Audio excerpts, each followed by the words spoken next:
প্রিয় ক্লাস 9, 10 এবং এসএসসি পরীক্ষার্থী, তোমাদের সবাইকে স্বাগতম। আজকে একটি ইংরেজি দ্বিতীয় পত্র গ্রামার নিয়ে হাজির হয়েছে।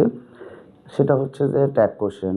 তোমরা সবাই জানো খুবই সহজ একটি গ্রামার, কিন্তু কিছু বেসিক রুলস না জানার কারণে বেশিরভাগ ছাত্রছাত্রী এটাতে ভুল করে থাকে।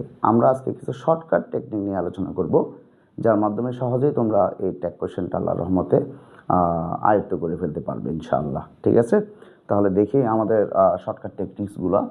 সর্বপ্রথম আমরা জানি ট্যাগ কোশ্চেনের মধ্যে যে প্রদত্ত সেন্টেন্স সেটা যদি পজিটিভ হয় আমরা ট্যাগ অংশ লিখব নেগেটিভ, আর সেটা যদি নেগেটিভ থাকে আমরা করব পজিটিভ। আর অবশ্য মনে রাখবে পরীক্ষার মধ্যে ট্যাগ কোশ্চেন পুরোটাই কিন্তু লিখতে হবে, প্রশ্ন সহ লিখতে হবে, তারপর অ্যান্সারটা সবার শেষে অবশ্যই প্রশ্নবোধক চিহ্ন দিতে হবে। আসো তাহলে প্রথম রুলস আমরা যেটা জানবো, শর্টকাট কয়েকটা কথা বলবো। প্রথম কথা হচ্ছে যে প্রদত্ত সেন্টেন্সটা যদি প্রদত্ত সেন্টেন্সের মধ্যে দেখবা যে আমাদের অক্সিলিয়ারি ভার্ব আছে কিনা। অক্সিলিয়ারি ভার্ব বলতে টু বি ভার্ব অর্থাৎ অ্যাম, ইজ, আর, ওয়াজ, আর, অর্থাৎ to have verb have, has, had, অথবা টু ডু ভার্ব অর্থাৎ ডু, ডাজ, ডিড, অথবা মডেল ভার্ব আছে কিনা, ক্যান, কুড, মে, মাইট, এগুলা যদি থাকে, হ্যাঁ এগুলা যদি থাকে তাহলে আমরা ট্যাগ অংশে ওগুলা বসাই দিব। আর যদি ওগুলা একটাও না থাকে তাহলে আমরা নিয়ম অনুযায়ী অর্থাৎ সেন্টেন্স বা টেন্স অনুযায়ী ডু, ডাজ, ডিড বসাবো। ফর এক্সাম্পল লক্ষ্য করার প্রথম সেন্টেন্সটা, জামাল ইজ এ স্টুডেন্ট। দেখো এখানের মধ্যে ভার্ব হচ্ছে ইজ, আমার অক্সিলিয়ারি ভার্ব কিন্তু আছে, যার কারণে আমরা ইজটাই বসাই দিচ্ছি। যেহেতু এটা পজিটিভ আছে তাহলে আমরা সেটাকে নেগেটিভ করব। আর মনে রাখবা নেগেটিভ সবসময় শর্টকাটে লিখতে হবে, শর্ট ফর্মে লিখতে হবে, নট NOT পুরোটা লেখা যাবে না। এখন আসি আমরা পরবর্তীতে আমরা কি লিখব, সেটা হচ্ছে প্রোনাউন লিখতে হবে। মনে রাখবা ভার্বের পরে আমরা প্রোনাউন লিখব। প্রোনাউন কি, সেটা হচ্ছে সাবজেক্ট যেটা দেয়া থাকবে সেন্টেন্সে, ওই সাবজেক্টেরই প্রোনাউন লিখতে হয়। এখন মনে রাখবা সেন্টেন্সের সাবজেক্ট যদি মানুষ হয় তাহলে ছেলে হলে হি লিখব, মেয়ে হলে লিখব শি। আর যদি মানুষ না হয়, কোনো বস্তু বা প্রাণী হয়, যদি সিঙ্গুলার হয় তখন লিখবো আমরা ইট। ভালো করে খেয়াল রাখবা এটা। আর মানুষ অথবা বস্তু বা প্রাণী যাই হোক না কেন একের অধিক বোঝালে অর্থাৎ প্লুরাল যদি হয় তখন অ্যান্সার হবে দে। আমি আবারও বলতেছি, মানুষ, বস্তু বা প্রাণী যাই হোক একের অধিক মানে প্লুরাল হলে অ্যান্সার হবে প্রোনাউন দে। এ হচ্ছে একটা কথা। দ্বিতীয় কথা আসো পরের সেন্টেন্সটা, জামাল প্লেস ফুটবল। তাহলে প্রথমটা ছিল মানুষ জামাল, সেজন্য ছেলে হিসাবে হি লিখছিলাম।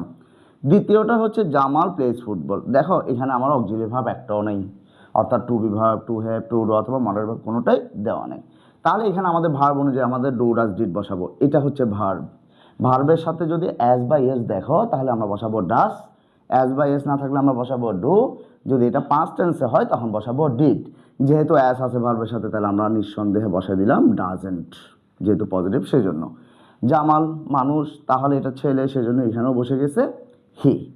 পরের একটা কথা দেখো, আমরা যে ট্যাগ কোশ্চেনটা করব সেই অংশটাই আমরা দেখব পজিটিভ বা নেগেটিভ কিনা। কেমন দেখো এখানের মধ্যে নো শুরুতে আছে, কনফিউশন করার জন্য দিছে, কিন্তু এটার কোনো প্রভাব এখানে পড়বে না, কারণ আমার এই সেন্টেন্সটারই আমার ট্যাগ করতে হবে, আর এটা হচ্ছে পজিটিভ, আর এখানে আমার অক্সিলিয়ারি ভার্ব আছে আর, সুতরাং এখানে পজিটিভ ধরে এটাকে আরএন্ট। আর ইউ আছে, ইউ প্রোনাউন ইউই হয়, ইউ বসে যাবে। আশা করি এটা বুঝতে পারছি। এরপরে আরেকটা কথা মনে রাখতে হবে, সাবজেক্ট যদি কিছু বেসিক কিছু বা কয়েকটা সাবজেক্ট থাকে যেগুলোতে তুমি অবশ্যই প্রোনাউন ফিক্সড কিছু বসাতে হবে, যেমন বাংলাদেশ বা শিপ। বাংলাদেশ হচ্ছে মাতৃভূমি, আমার নিজের দেশ, মায়ের সাথে তুলনা করা হয়েছে। শিপ হচ্ছে জাহাজ, মায়ের মতো তুলনা করা হয়েছে, কোলে ধারণ করে। মুন হচ্ছে চাঁদ, অর্থাৎ মেয়েদের সাথে সফট, কোমল, এভাবে তুলনা করা হয় মেয়েদের সাথে। আর্থ যদি মাটি বোঝায়, মায়ের সাথে তুলনা করা হয়। তখন এই সকল সাবজেক্টের ক্ষেত্রে আমরা ট্যাগ অংশে প্রোনাউন হিসাবে বসাবো সি, মনে রাখবে এটা। আর যদি সাবজেক্ট সান হয়, ছেলেদের সাথে তুলনা করা হয় বিধায় সানের ক্ষেত্রে আমরা প্রোনাউন বসাবো হি। আর কিছু ছেলে না মেয়ে বোঝা যাচ্ছে না, যেমন ধরো বেবি, হ্যাঁ, ইনফ্যান্ট অথবা চাইল্ড যদি দেওয়া থাকে তখন সেই ক্ষেত্রে আমরা প্রোনাউন ইউজ করব ইট। মোটামুটি এই হচ্ছে কয়েকটা রুলস। পরবর্তী রুলস ইম্পারেটিভ সেন্টেন্সের মধ্যে মনে রাখবা ইম্পারেটিভ সেন্টেন্স। ইম্পারেটিভ সেন্টেন্সের মধ্যে আমরা জানি সেন্টেন্সটি শুরু হয় মূল ভার্ব দিয়ে। যদি মূল ভার্ব দিয়ে শুরু হয়, অর্থাৎ আমি যদি বলি একটা এক্সাম্পল দিই, ফর এক্সাম্পল আমি একটা এক্সাম্পল লিখলাম যে ডু দ্য ওয়ার্ক। লক্ষ্য করো এখানের মধ্যে মূল ভাব হচ্ছে ডু, এখানে কোনো সাবজেক্ট দেওয়া নাই, সুতরাং এটাকে বলা হয় কি ইম্পারেটিভ সেন্টেন্স। ইম্পারেটিভ সেন্টেন্স যদি পজিটিভে দেওয়া থাকে তখন তুমি চাইলে উইল অথবা ওন্ট যে কোনো একটা বসে দেবে বা, আর সাবজেক্ট ধরে নিতে হবে সবসময় ইউ। ইম্পারেটিভ সেন্টেন্সের সাবজেক্ট কি ধরে নিতে হবে স্যার? ইউ, উইল ইউ অথবা ওন্ট ইউ।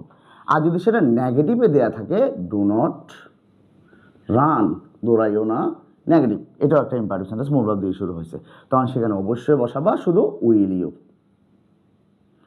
এই হচ্ছে ট্যাগ কোশ্চেনের শর্টকাট কিছু টেকনিক। আশা করি এগুলো জানলে তোমার অনেক উপকার হবে।